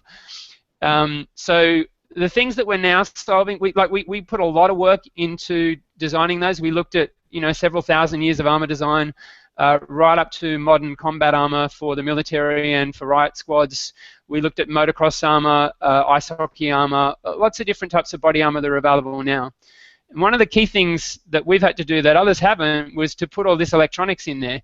So embedding all the sensors, putting all the other electronics, the radio transmitters, the power systems, all of that in the suit had to be done, and we were able to do that with the prototypes. With the production versions, they're going to be a lot lighter. The profile will be a lot lower, so they'll be closer to the shape of the body. And what that means is the fighters will be able to move even more freely than they were with the prototypes. So we want it to be as close to real combat as we can, while still keeping them safe from combat with weapons. Because I guess at the end of the day, the people who are going to be using these, it's not just a demonstration. It's not just for the look of it. I mean, you're eventually going to be doing like serious drills where people, these fighting techniques are meant to kill. Like they're not meant to be flashy. But kendo jumps to mind. It's whoever can score the first blow, the hardest blow. Whoever can kill first is the winner. That's right. So it's real martial arts combat with real martial arts weapons, Ben. The guy that you can see on the video now, I'm not sure if your viewers can see that video right now, but that's Sonny Vanathi. He's a world champion Muay Thai kickboxer. So we can also use the armor to train in traditional weapons arts. The thing that Sonny loved about this is he could hit Justin as hard as he wanted in that suit, and he didn't have to worry about his safety. Now we can also measure the force of those kicks and those elbows and those knees, and Sonny can use that for his training.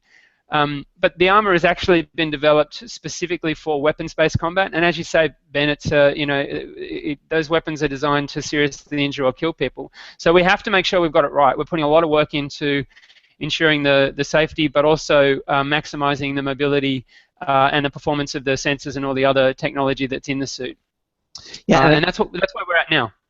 And again, you can watch, again, we're a radio broadcast, but we also have live video, and if you're watching us on our live video stream, you can see, and Ben, we're actually showing the video that David is describing. So you can see that right now he's not wearing the armor. He's basically right now he's having a conversation with him, but he's training someone who is wearing the armor, where he can kind of show like he doesn't have to hold back and kind of be a little bit slower, a little bit more cautious. Like if you wanted to show someone how to do some kind of move where he jabs him right in the chest, he can just haul out and just punch him right in the chest, because you're not going to hurt the guy, but you're going to show him what you want to show him.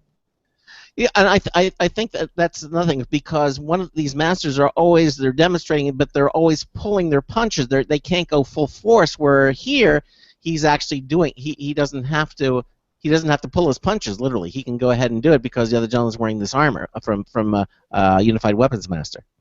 That's exactly right, Craig. The suits can be used for training purposes and allow the fighters to go full contact, as hard as they want, and they're well protected in the suits. There's some other videos that are available on our website where you can see karate black belts hitting Justin in the suit with a wooden staff, literally as hard as they can. And these guys are trained to wield these weapons repeatedly with a wooden staff. And Justin just turns around and goes, "I'm fine, no problem." So they're definitely designed to take as much as we can dish out with those weapons. Right. So I get we're getting some questions in the chat room, but I just wanted to ask you a few more things here. So are you going to have some sort of scoring system, and will the scoring system kind of work using the technology that you've embedded in the armor? I mean, how are you going to score? So the way it works is very similar to a video game in terms of how we display it to the audience, Craig. So in terms of during the combat, you'll actually see like a health bar for both of the fighters, just like you would on a video game like Mortal Kombat or Tekken. And that health bar goes down as damage accumulates for that fighter. And because with weapons-based combat, it can be over really quickly. If you hit someone in the head with a big wooden rod, as is on the videos right now, that will knock that person out or kill them, right? Now, that's not necessarily going to be very entertaining for an audience if a fight's over very quickly like that. So just like in a video game where you have multiple lives, we can have multiple lives in our combat. And so we can prolong the entertainment experience for the audience, whether that's a live audience or a broadcast televised audience. So some of the other things that feature in the scoring system is we have biometric data coming off the suit in real time, so we know the competitor's body temperature, their heart rate, even their oxygen saturation. So we're monitoring the health of the competitor at all times. And that way, if there are any issues, we're aware of it straight away. But that's also interesting data to look at because, does the fighter's heart rate go up when he's going into a fight, or does it go down? Does he get all zen and kind of chilled when he's getting into the zone? But we will also show the location and the force of the strikes, where they've hit the armor, and what anatomical damage that would have done to the competitor. So it's going to be quite a data-rich experience, but in terms of the interface for the audience, it'll be very like watching a video game, but with real weapons masters doing combat with real weapons. Do you think that the combatants is there some sort of feeling of, well, I don't have to really defend myself as best as I could because my life is not in danger, because I'm in some sort of a suit that's basically invulnerable and it's protecting me, and because they feel they're invulnerable, there's this kind of mental attitude by them that, okay, well, I don't have to be quite as cautionary, or would that just make them fight even harder? I mean, what have you seen so far? Craig, what we have seen where there are consequences for the fighting is that it completely changes the dynamic of the fight. And the first thing I want to address there is that the fighters are not completely insulated in these suits. Like, you are still in a fight, and you're in a fight. You can hear it, you can feel it. What we've done is just taken the lethality out of that. Okay. So, it is still possible to get hurt in the suit. If someone takes you to the ground, you can't protect against the force of hitting the ground like that, right? But what we can prevent is someone's skull getting cracked open or their arm getting broken. I was just I just saw the video of the guy hit him over the head with that stick. Right. But he just stood there and he kind of took it, It didn't faze him, Okay, so. Yeah. But because there's a consequence for this, and the fighters that are in this are, the guys that have been training for 20, 30 years in weapons arts, and they want to be the unified weapons master, then they're not going to deliberately get hit with a shot that they would that they are able to avoid. Because if they lose a life before they're able to take one, then they're going to lose, and they're not going to get the title. So we saw this when we went and watched some HEMA fighters. HEMA is the historical European martial artists. We went to the national championships up in Brisbane here in Australia last year, and we watched a whole day of fighting where there weren't really any consequences, and as a result there were lots of flurries of activity, but no one was really sure who won, and there weren't really any consequences. Then late in the afternoon they changed it, and they implemented this sudden death match where if you got hit on the head or on the torso with a reasonable strike just once, you were out of the competition. And it completely changed the way the competitors fought. They started circling each other. They were looking for their moments to come in. They were definitely wanting to make sure they parried everything that came their way. It totally changed the dynamic of the fight. And so we've seen evidence that when there are consequences for how you fight, it changes the way you fight. And because these sensors pick up everything, that they will definitely not want to get hit if they can avoid that. Yeah, I could see. I guess the consequences aren't, hey, I just got my head cracked in and now I can't add 2 + 2. The consequences are I just lost the match and I'm out of the competition. And you're in the middle of the competition. Now, just to kind of take a step back here, because I mean this is obviously a very, very cool idea. What are you kind of envisioning for unified weapon match? Like, is it eventually going to because UFC has never been bigger.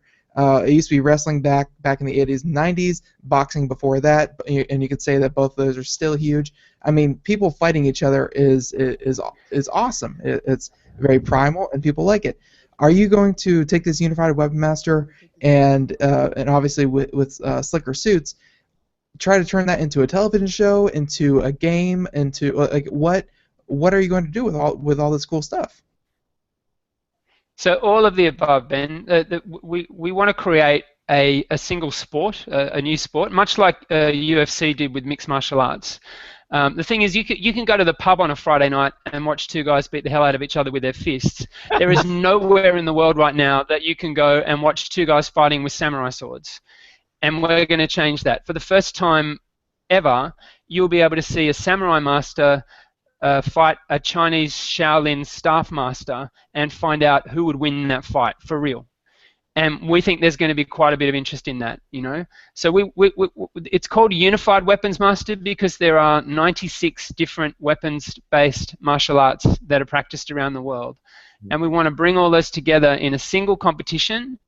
There's thousands of years of history with these arts, and we want to bring that together in one competition and find out who is the best weapons master on the planet. And we think that there's potential for this to be a global sport.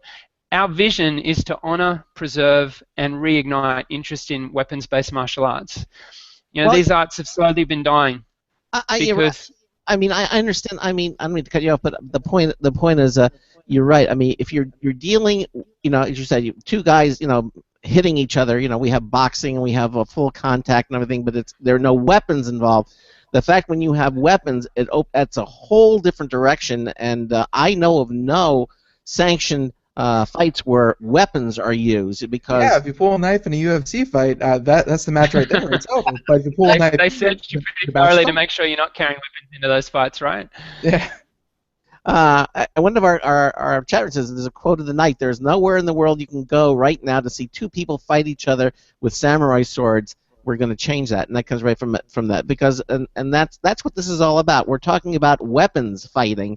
The closest thing I think is when you watch two people fencing, that gets close, but they have the thing over the face, and they have, but that's just a foil, that's not Well, fencing is more skill. Like I've never seen anyone. It's like so and so was fenced down today in the streets of where have you. He's expected not to recover. Like I've never seen anyone die from a severe fencing attack. But, well, if you were a pirate, you would have. But at the same time, I would love to see a Shaolin monk staff master go up against a Scottish swordsman and see which one is the better one. Like it's fighting styles that are around the world, just like you said, 99. I think you said 96 different types of weapons, and seeing them compete. 98 kinds of weapons, and seeing them all fight against each other. I've never heard of anything like that. Yeah, we think that's going to be quite exciting, Ben. So to bring all these arts together and actually find out who comes out on top is going to be a very exciting thing to watch. And we've got the highest respect for fencers. In fact, all of the weapons arts and all of the martial arts. We honor the tradition of those arts. But what we're doing is enabling different arts to come together for the first time and fight against each other. So there's already a fencing champion. Fencing is an Olympic sport. But is it real combat? It's a highly technical, very, very skilled art. But I can nick you on the shoulder, and half a second later, in fencing, you can stab me through the heart. But I'm going to win because I nicked you first. I've closed the circuit on that the suit that you're wearing and the foil. And that technology hasn't changed since 1904. Whoa, really? Right? So I mean they've added lights and all this sort of stuff, but basically the technology that is used in fencing has been there for over 100 years. The technology we're using is completely different, and we can have fencers come in and compete in the UWM, whether they're saber fencers or epee, it doesn't matter. They can come in and compete, but how are they going to go against a guy with an 8-foot-long staff? How are they going to go against a European longsword? How are they going to go against someone with two machetes? But wait, how did when in the days of, I'm saying pirates, but when the foil was considered to be a weapon, how did they? You had the weapon, you had the foil, and you had somebody else with a broadsword. I mean, they did. So they can still be used to kill people, Craig, and the techniques that they use, can be lethal. But the point is, with fencing, they put a rubber stopper over the tip. So it's not designed to penetrate, and that's for safety. But the basic principle of it is essentially like a game of tag. Mm-hmm. It isn't about real combat. So with Unified Weapons Master, we're going to do stuff that you will never see in fencing. You can throw a right hook with your empty hand. You can fight with two weapons. You can kick to the head. You can headbutt. We're going to have essentially as few rules as possible because that is what real combat is like. Whereas with a lot of the arts that are practiced now, like fencing and kendo, they're very formalized, very structured, lots and lots of rules. You can only strike with certain parts of the weapon. You're not allowed to strike with your hand. We want to change that up and make it much more exciting for an audience to watch. Yeah, they don't have to hold back. Will the armor be able to tell or detect the difference between a hit and a deflection? Yes. Yeah, we've got sensors all over the armor, so we know when a force that would have caused damage occurs. We can even censor the weapons. So we've got masses of data coming in off this suit, and the scoring system will measure objectively what damage would have occurred to that competitor. And it doesn't matter whether it's the end of a staff that hits them, or a fist, or a foot, or a knee, or the floor, or the wall. We know that much force against that part of the body would do this much damage. Wow. Okay. And this is again assuming that the combatant is a perfectly healthy young male, I guess. Or are you going to do this? Well, we're actually just about to release the designs for our female Lorica. It's called Lorica Amazon. So we do intend to open Unified Weapons Master up to female competitors. There's some phenomenally talented and lethal female weapons martial artists out there. Well. It's going to be a while before we can build that suit. We're still building the male version, but it won't necessarily just be a male sport. We want women to compete as well. Well, we have one of our women in the chat room who wants to know what size of the suits come in. They come in a range of sizes, and we're designing them to fit different body shapes. that's been one of the challenges actually in designing the production versions of the suit. You know, the first versions we made were very bespoke, and we know that if we want to turn this into a sport, people are going to want to buy this equipment themselves and be able to try it on and train in it and learn how to fight in it, and it's got to fit a whole lot of different shaped people. Wow, it's amazing. And you said all the different types of weapons can be used, and they can be you can mix. In other words, you can mix match. Is what you're saying? You can mix them. Absolutely. So, I mean, Craig, it might be interesting to just hold a sword-based competition and find out who's the world's best longsword artist. You know, you look at somewhere like Japan; they have 22 different weapons systems in that one country alone. So just finding a national champion in Japan in each of those different arts could take, you know, quite a while, and we could have a whole lot of really interesting fights there. But ultimately what we want to do is bring all those styles together, much like UFC did with mixed martial arts. We want to bring the different styles together. We can go out and find the best in the individual styles, but eventually we want to bring them together and find out whether one particular type of weapon or style starts to dominate, as has happened in UFC, or perhaps it won't, you know, because there's so much more variety when you introduce all these different types of weapons than just having a ground game and a striking game like you do in mixed martial arts. We think there's a lot more scope for some really interesting variety there with the competition. Well, to me, it'd be interesting. At least you have to form sort of a baseline. In other words, you would have the same weapons against each other, and then get that, and then move on to the mix. At least get a baseline. You know. Yeah. To me, it's not even a baseline. It's you can have just like you said, you can have your competition where you have the best swordsman, you have your best, your best bow staff. But then, where I would be interested is what happens when you throw the bow staff up against the katana. Like it's that kind of stuff. That's when the permutations. Yeah. I'll tell you what. We're at the bottom of the hour, David, and we're gonna take a little break, and then we'll come back with you because we got so many. Also, I want to find out when this is all gonna when this first Unified Weapons Master fight is going to take place. So we'll talk about that as well. You're listening to the Computer America Show. David Pisden is here with us. He's the CEO of Unified Weapons Master. He's in Australia right now. You can watch him at ComputerAmerica.com and see some of the exciting videos that we're talking about. We're going to break. Another News Tips Bulletin review from Marty Winston's coming up as well, and then we'll be right back with more with David Pisden, the CEO of Unified Weapons Master. Stay with us. Looking for a best friend? Brother Wolf Animal Rescue has your best friend waiting just for you. The mission of Brother Wolf Animal Rescue is to help build a sustainable, no-kill community where no dogs or cats are ever killed for population control, where true euthanasia is reserved only for animals who are irremediably suffering, or for animals who are truly a threat to society and with no hope of rehabilitation. Brother Wolf's staff and volunteers go door to door, neighborhood by neighborhood, to educate citizens about local resources available for at-risk pets and to help their families connect with those resources. Brother Wolf's community-based approach to no-kill helps keep family pets healthy, happy, and in their homes and out of the local shelter system in the first place.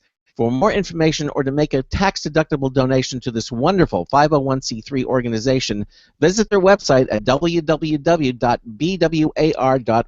Help to realize Brother Wolf's vision when no animal is euthanized for lack of a home.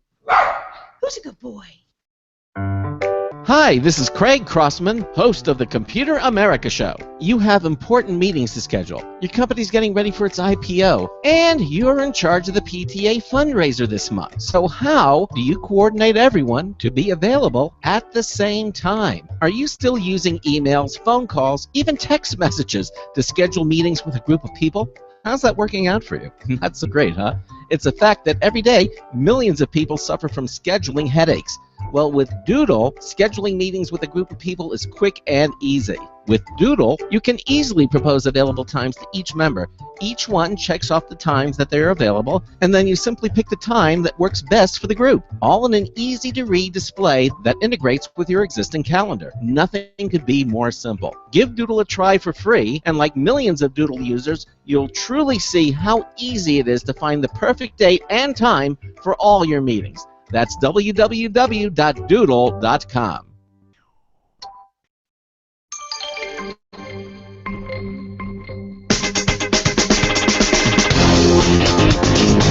You'd never hear this if it wasn't for Marconi. This is Marty Winston with a News Tips Bulletin Review for Computer America. This time the Ryobi 18-volt hybrid work light.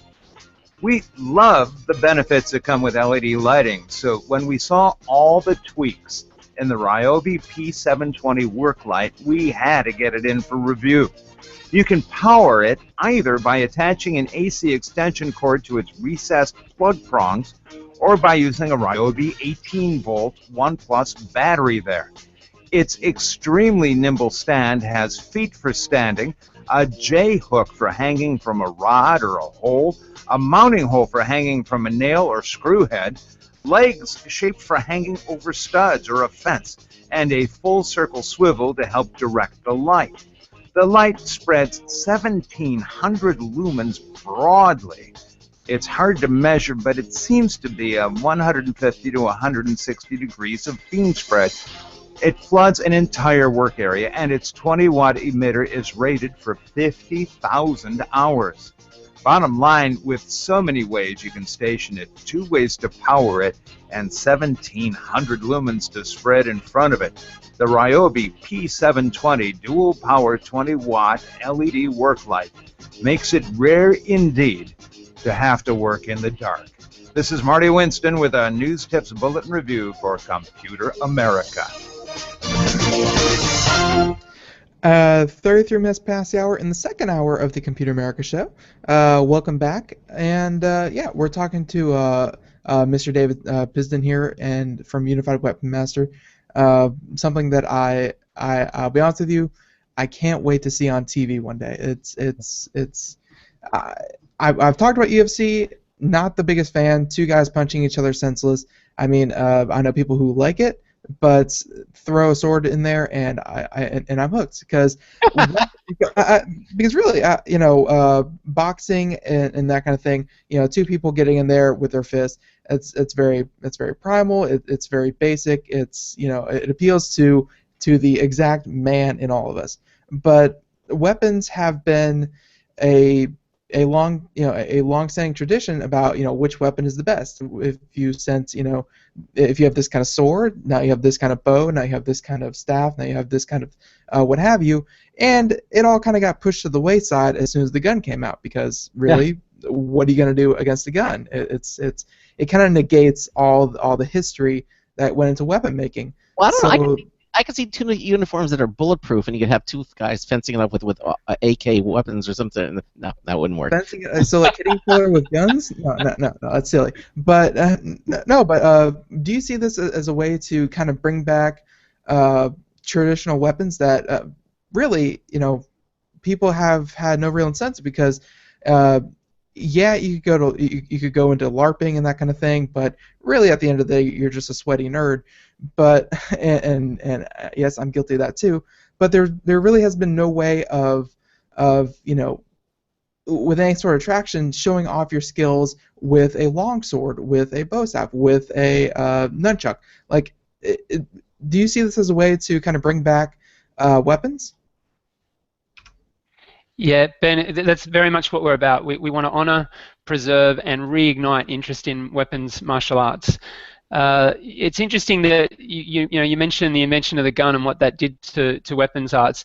That was an evolution of technology that really saw these arts start to wane around the world, because, you know, as you say, the gun was so effective that, you know, these arts, no matter how good you are at them, you know, where were you going to use them? And so projectile weapons were really the beginning of a slow decline for weapons arts. What we want to do, which we think is exciting, is use technology to completely turn that on its head and actually have a rebirth in these different weapons arts because of the evolution of technology. This technology that we've developed is absolute bleeding edge. When we first came up with this idea and we approached all the force measurement companies that we could find in the world, they all to a one told us that we were insane, that it could not be done, that the technology didn't exist to do it, and, you know, what are you talking about, weapons martial arts? But we believed in it. We had done our homework. We thought that we recognized that it couldn't be done then, but we thought it could be done with a bit of R&D. And so we spent several years doing our own research and development and developed our own patented sensor solutions and have actually come up with a way to do it. So we're quite excited by the fact that we're using technology to give new life to these ancient and traditional weapons martial arts. And I know you've just been using your prototypes by now. You said that you wanted to get into production of the actual suits. How are they holding up? Because it didn't look like they were taking much wear and tear, but I can imagine someone hitting you on the side of the head with a giant stick does nothing to the armor. So the prototypes held up very well for the combat footage that we shot, and we've still got one of them intact. We actually built 4 of them. 3 of them have actually been pulled apart and used for further R&D around the production suits. So there's only one of the original Lorica left that's completely intact. But we're now a year into the development phase around the production armor. We've got a little way to go yet. Craig, you mentioned earlier, when is this going to happen? We hope to hold our first public-facing events next year.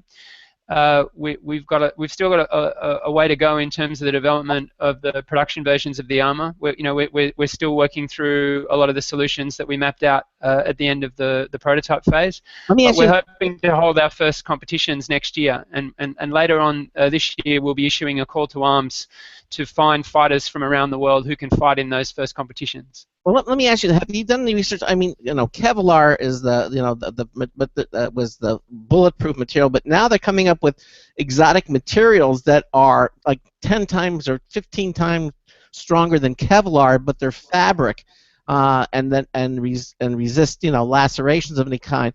Instead of going to a hard shell, do you think maybe that the eventual suit of armor may be, in fact, some sort of material or cloth that would protect the fighters from at least being cut? So the suit is made of a combination of different materials, Craig, and yes, there are some soft armor components to the suit which are sort of partially fabric-based.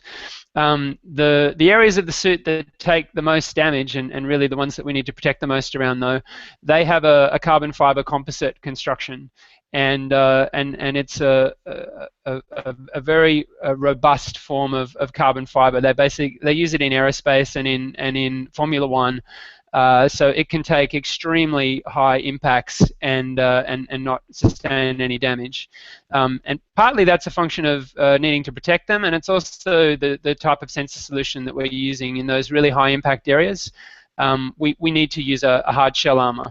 But in other parts of the suit, we do have softer armor. Well, does it also depends on the weapon? I mean, let's look at the samurai sword. The samurai sword is lethal because it cuts, but you can't bludgeon a person with the samurai sword. It's a totally different type of weapon. It's a cutting weapon. So could you not have, let's say, a suit of armor that's designed more for cutting weapons as opposed to? Well, I think he kind of covered that a little bit earlier, where he said that right now it's a blunt system and they have blunt force, but cutting is definitely on the on the chalkboard. It is, but only from a simulation point of view, Ben. So it is not our intention to use real edged weapons at any point. Just for safety reasons.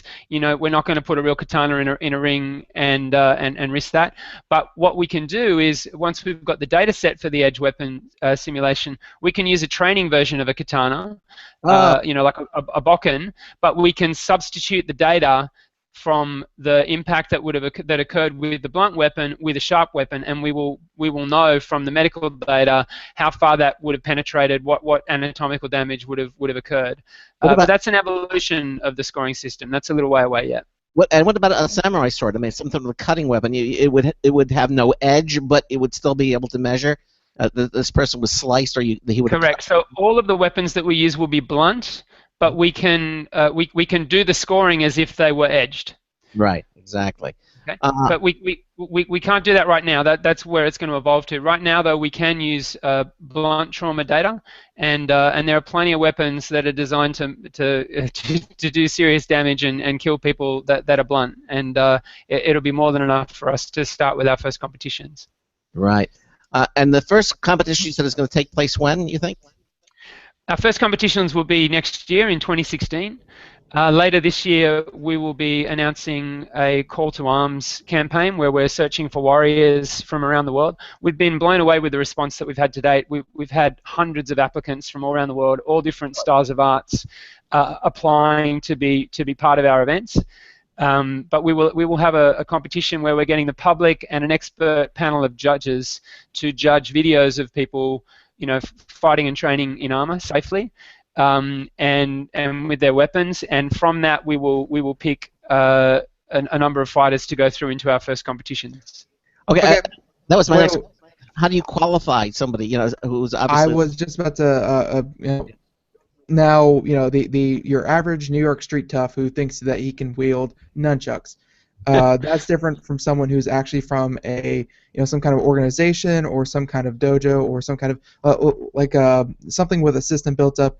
Like, are you only going to be pitting like organizations against each other, or is it anyone who thinks that they can wield a hammer? Is going to come to you and say, okay, let me in on this. I think I can take them. Sort of like the U.S. Open for golf, it's open to anybody. Is it? So the call to arms will be open to anybody, but those videos that people submit will be judged by both the public and by an expert panel of weapons martial artists. Yeah, okay. And so we will quickly sort out the people that think they can use weapons but really have no idea, and the ones that actually look like they really know what they're doing. The guys that we've had fighting in the suits so far have had between 25 and 30 years of weapons martial arts experience. We've had guys as young as 18 apply to fight in the Lorica, and guys that go well into their kind of 40s and even early 50s. The great thing about weapons is they're a huge equalizer. So you don't have to be 220 pounds and 6'4" to be able to do lethal damage with a weapon. You can have someone very slight, a 5'5" female who weighs 110 pounds. If she's carrying a staff and she knows how to use it, she can actually take you down. Yeah. And so you don't have to have the physical build and size that you do in some of the other martial arts and arts like MMA and boxing. The weapons are an equalizer, and it is how skillfully and how quickly you can wield those weapons that will determine how effective you are in the competition. So because of the nature of this, then Unified Weapons Master, you really won't necessarily have equal weights or even same gender. You can probably, not only will the weapons be mixed, but the participants themselves, because as you said, how tall you are or how heavy you are really doesn't apply, because the weapon's going to take you down one way or the other. That's right, Craig. So eventually we may have mixed competitions. To start with, it'll be a male event, but as I mentioned earlier, we're about to release the concept art for our female armor, and we very much want to have women compete in Unified Weapons Master as well. It will be open to all comers, and it'll be judged by our fans, the public, and by expert martial artists. And those fighters will be selected to go through into the first competition. And we're excited to see what comes out of that process. A lot of these people are really under the radar. You'd never have heard of them before, but some of them have been practicing for 20, 30 years, and they're incredibly skillful and highly fit, talented athletes, and we can't wait to put them in the Lorica and see what they can do. Well, that's the whole thing. I mean, when you look at the heavyweight champion of the world or the boxing, I mean, you have people that it's well documented. Heavyweight, featherweight, lightweight. You know the people. They're either famous or they have some sort of reputation. What you're proposing, I would probably think the vast majority of the people are going to be proposing. Most people will never have heard of before. That's right. Right now they're unheard of, but we're going to change that. Unless somehow we can put these people on the global stage, and we think that's going to be exciting. So there'll be people who've been practicing in remote parts of the Philippines for 20 and 30 years who are highly skilled experts that no one's ever seen, and they will come out of the woodwork as part of this process, and we're going to see what these guys can do. The other thing you've got to remember is the only place that you've been able to see this, that the public's been able to see this kind of arts practice, is either in movies or on video games. And we're bringing this into a completely new forum for a kind of sporting and entertainment experience for the public to experience, live. and through the internet and hopefully eventually through broadcast television as well.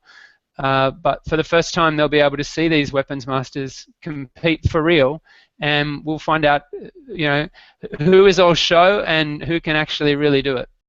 So the scoring system. That's real quick. That's gonna be my favorite part, because when you go by only video games and only movies, you get a different kind of martial art. Like you get a lot of flash, you get a lot of it looks very cool, because straight combat isn't about looking really, really cool and getting that poster shot.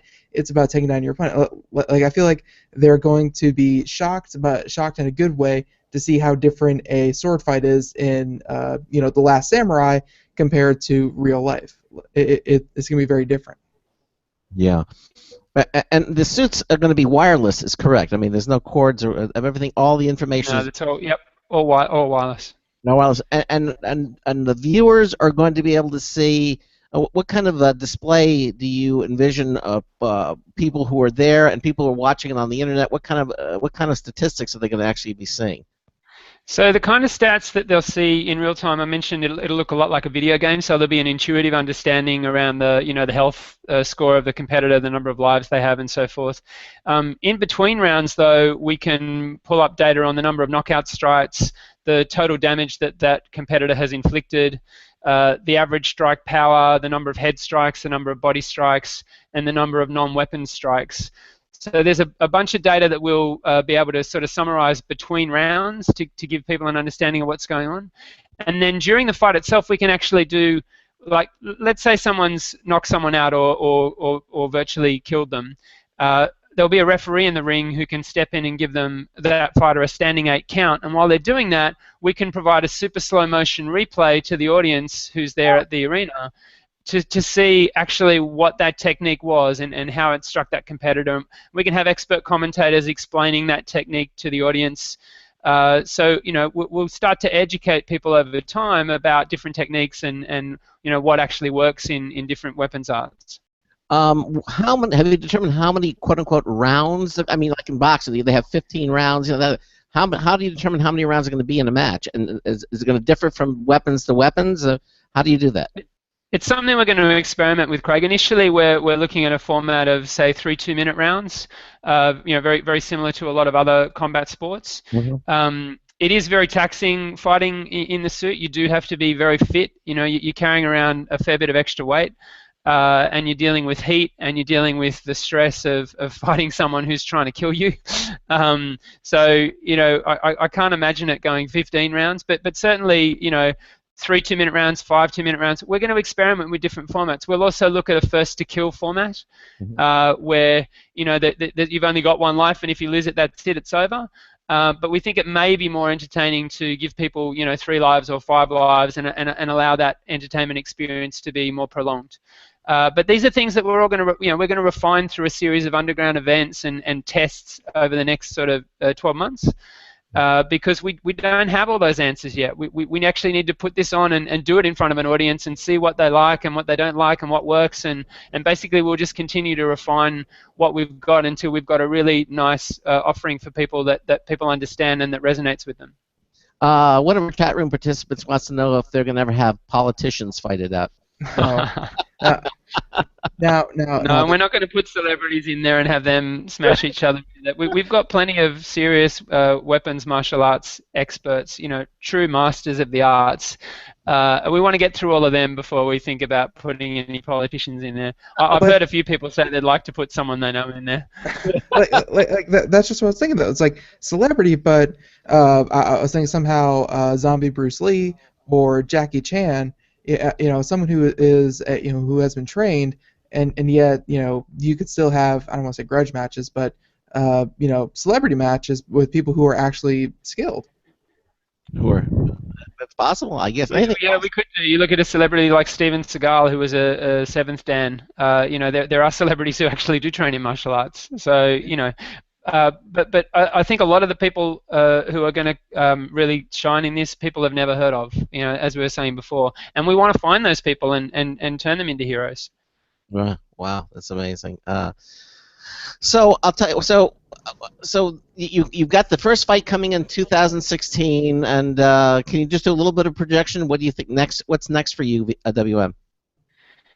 So we're going to have a series of underground events later this year and early next year where we get the whole offering right. You know, that's everything from the arena. We'll actually be releasing some designs for our arena later this year as well. So there's a few things coming up, and then.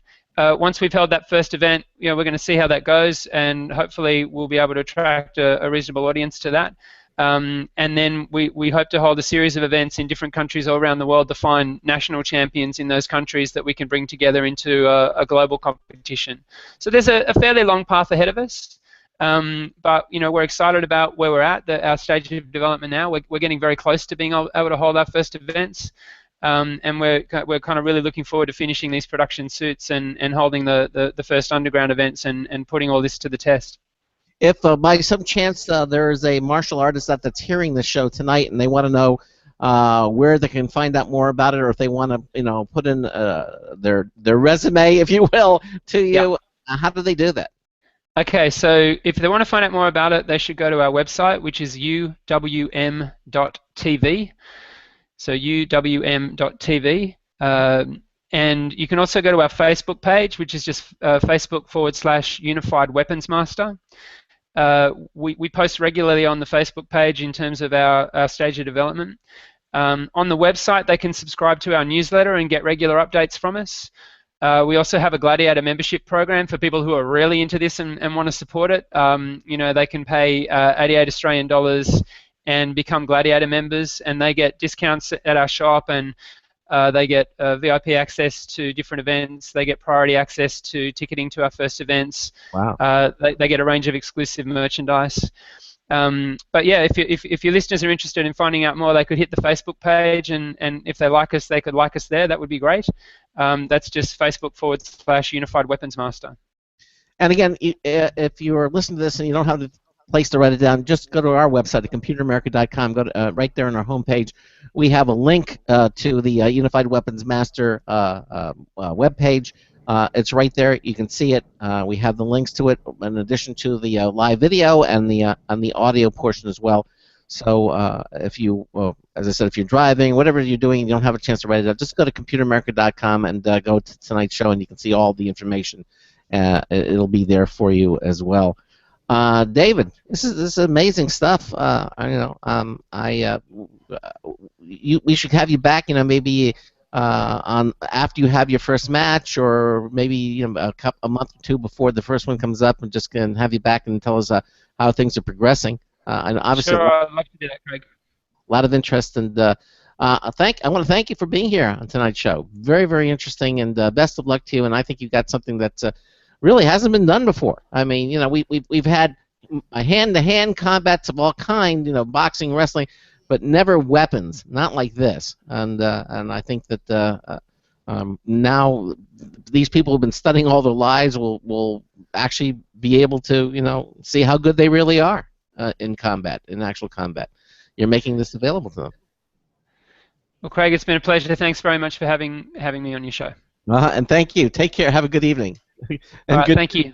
All right, good day now. Bye-bye. Bye. Thanks, guys. All right, thank you.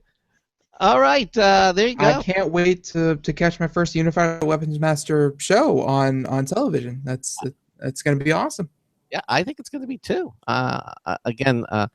So you can check it out, and again at computeramerica.com. And okay, and again, if you missed any of it, you can see all this again at our website, our brand new website at computeramerica.com.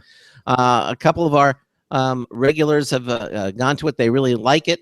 As with anything new, you have to you've got to go in there and try all the different things, the different menus, the different options, the chat room. Everything is there for you to check out at computeramerica.com. We have our calendar.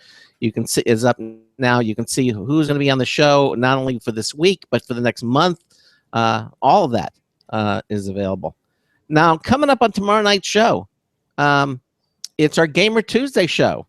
We're going to have Josh Boykin on. He is an editor at large of Popzera magazine. By the way, Popzera is going to be out at E3, and we're going to have some E3 coverage for 2015, which is not too far down the road.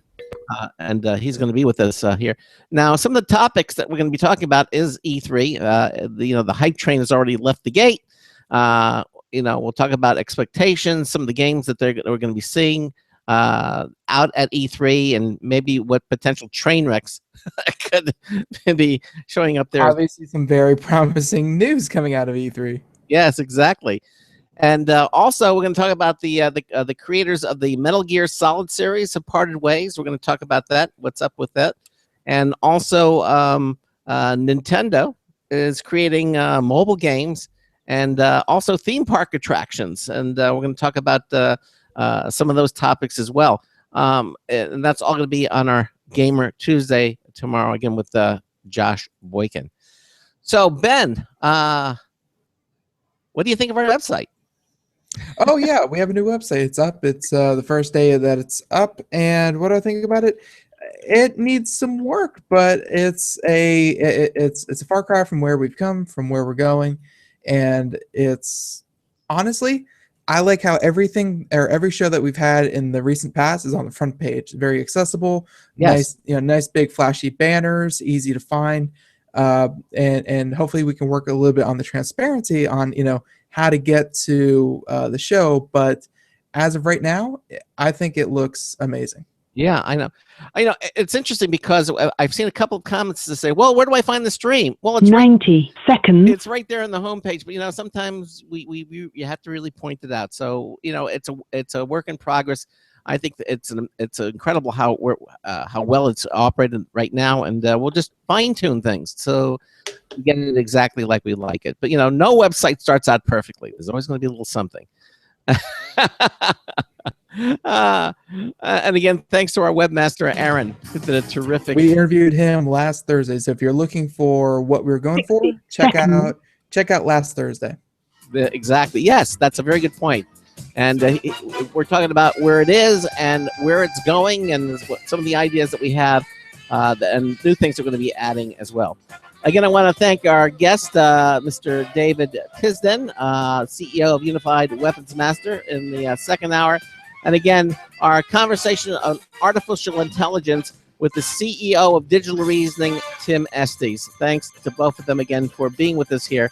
And thank all of you for being with us here tonight. And Ben and I will see you tomorrow night. So until tomorrow night, this is Craig Crossman, hoping that your hard disk never becomes floppy. We'll see you tomorrow night. No, you were 10 muted. seconds. Whoops. Good night.